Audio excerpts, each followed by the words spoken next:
For those of you that don't know my name's Olivia Massenbrick, and I'm a sophomore at Blue Valley Northwest High School. I have been a member of Church of the Resurrection for going on 16 years now, and if I'm being honest, I did not expect to be up here tonight. For those of you that know me, I am not much of a public speaker, and this is most definitely out of my comfort zone. But when Megan and Todd asked me to do this, I thought this was a great opportunity for me to step out and to try something new. In order to find the things you like, you first have to try something new. We're all guilty of avoiding the new things because we find what we're comfortable with and we want to stay there. We don't want to be scared, afraid of failing or not liking it, but in the end, it's inevitable. In the Bible, God calls us to be brave and use the strength that he has given us in everyday life. And that's exactly what we're all going to do. Almost a year ago, I was in a low place. I had lost my best friends, a year-long relationship had ended, and my parents announced the divorce, all within the same week. I felt as if the earth was crumbling and that God was punishing me for my mistakes. I remember sitting on my knees, praying in tears, asking for God for forgiveness. I thought he wasn't there, but I was so wrong. Almost a week later, a really good friend of mine noticed that I was struggling. Thankfully, she asked me to join her on a trip. It was a trip with her church from Owasso, Oklahoma, and we would be traveling all the way to Florida in van. That's almost 200 students that I did not know for 23 hours. Can you believe that?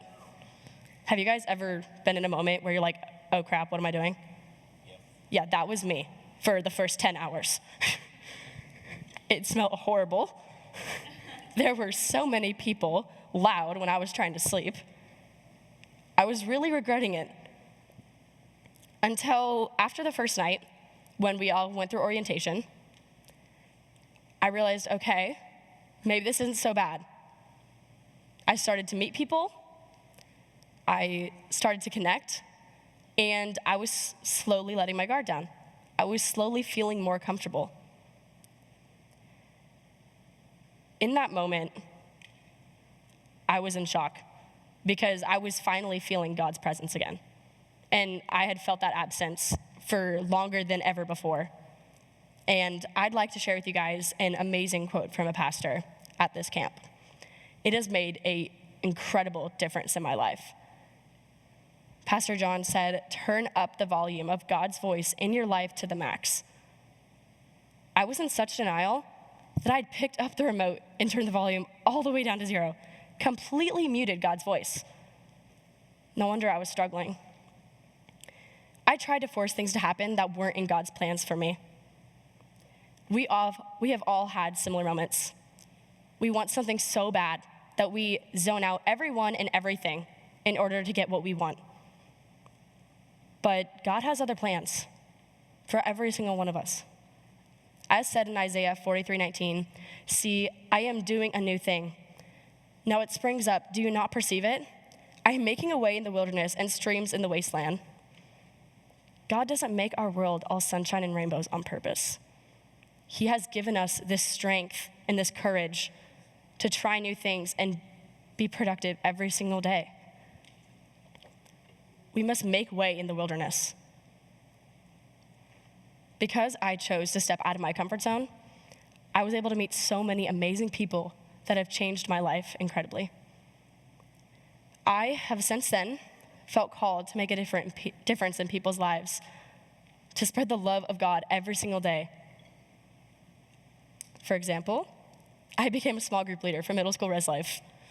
Yeah. Eighth grade boys. Yeah. That's the wasteland. I volunteer on Sunday mornings in Kids Corps, and I have been a part of numerous mission trips, and I regret nothing.